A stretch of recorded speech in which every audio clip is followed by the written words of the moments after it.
नमस्कार दोस्तों, इस वीडियो में हम बात करेंगे Ujjivan small finance bank limited के बारे में।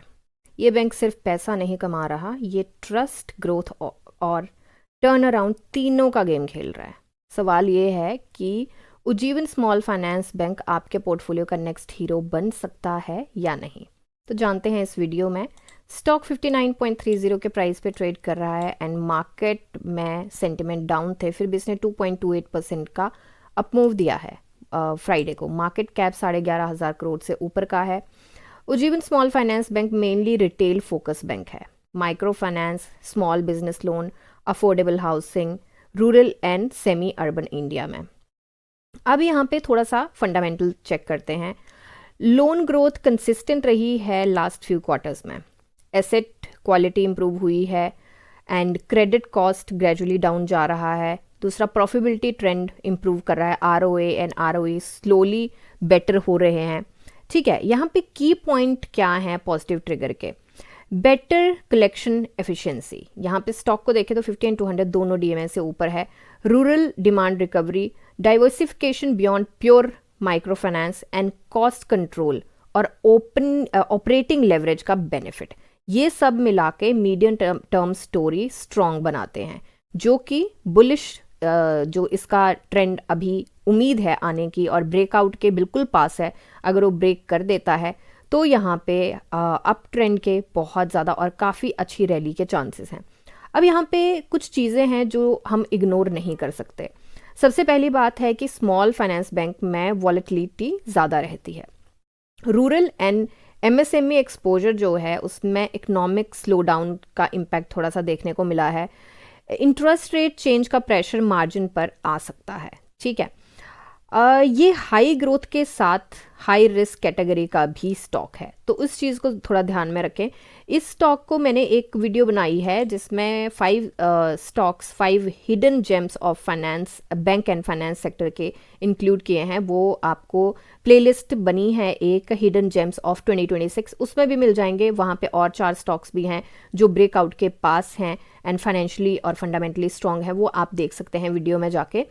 अभी के लिए अगर देखें हम तो कोई यहाँ पे इसका चेंज नहीं है एंड रिज़ल्ट की बात करें तो रिज़ल्ट की डेट जो है 22 जनवरी 2026 है। तो चलते हैं इसके चार्ट पे अगर अभी हम देखें, थोड़ा सा पीछे जाते हैं तो ये इसके हायर पॉइंट्स हैं, कुछ जो इसने हाई लगाया था। अब इस पॉइंट के बिल्कुल पास है ये। तो अभी अगर देखें, स्टॉक ने बहुत अच्छा अपना स्ट्रॉन्ग बेस फॉर्म कर लिया है। वॉल्यूम भी इसको सपोर्ट करता हुआ नजर आ रहा है। अगर की रेजिस्टेंस का ब्रेक हो जाता है, जो कि रेजिस्टेंस है हमारी जहां पे अभी स्टॉक जो है ट्रेड कर रहा है, अगर यहां से थोड़ा सा हमें मूव मिल जाता है तो यहाँ पे मुझे लगता है कि फिर ये मोमेंटम पिक कर लेगा और पॉसिबल है कि काफ़ी अच्छे यहाँ पे इस चैनल को ब्रेक करके काफ़ी अच्छा रन हमें यहाँ पे दिखे। अब शॉर्ट टर्म और लॉन्ग टर्म की बात करें, पहले आरएसआई देखते हैं। आरएसआई की बात करें तो आरएसआई यहाँ पे इसको टेस्ट कर चुका है एंड यहाँ पे पोलैरिटी चेंज का केस हमें देखने को मिल रहा है। बेस बनाने के बाद ही निकलने की कोशिश कर रहा है। अब हमें जो मिला था थर्सडे को, वो इन्वर्टेड हैमर मिला था, डोमिनेट करते हुए बहुत स्ट्रांग तरीके से दिखे थे हमें यहाँ पे सेलर्स, क्योंकि अगर देखा जाए तो इसकी हाई की रेजिस्टेंस है एंड यहाँ पे पहले भी इस रेजिस्टेंस को ये ब्रेक नहीं कर पाया था, क्योंकि यहाँ पे लिस्ट हुआ था उसके बाद डाउन चला गया था। तो इसको पहले भी हर्डल रहा था यहाँ पे, अब फिर से यह हर्डल देखने को मिल रहा है और अब तीसरी बार है। Third time is the charm. तो देखते हैं कि थर्ड टाइम में इसको करता है ये ब्रेक या नहीं करता है। अब शॉर्ट टर्म में डेफिनेटली ट्रेडिंग अपॉर्चुनिटी यहाँ पे हमें देखने को मिलती है। मीडियम टर्म में भी हमें यहाँ पे देखने को मिल सकता है बहुत अच्छे रन। लॉन्ग टर्म में तब आप लगा सकते हैं अगर आपका एपेटाइट जो हो वो रिस्क एपेटाइट बेसिकली वो हाई हो। ठीक है, तो यहाँ पे ये वाला जो स्टॉक है वो ओवरनाइट मल्टीबैगर नहीं बनने वाला है, लेकिन यस, लॉन्ग टर्म में ग्रेजुअली वेल्थ क्रिएशन के लिए इसके पास बहुत हाई पोटेंशियल है। तो अग्रेसिव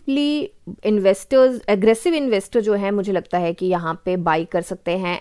अगर डिप मिलती है तब तो डेफिनेटली बाई करना बनता है।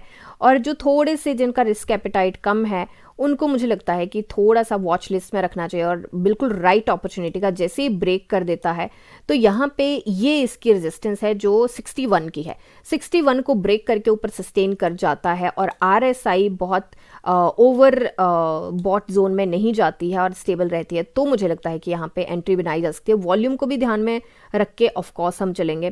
तो अगर आपको लगता है कि ये स्टॉक जो है ब्रेकआउट दे सकता है और मल्टी बैगर बन सकता है, तो कमेंट में यस या नो ज़रूर लिख के चलें। एंड अगर आपको वीडियो अच्छी लगी हो तो लाइक ज़रूर करें।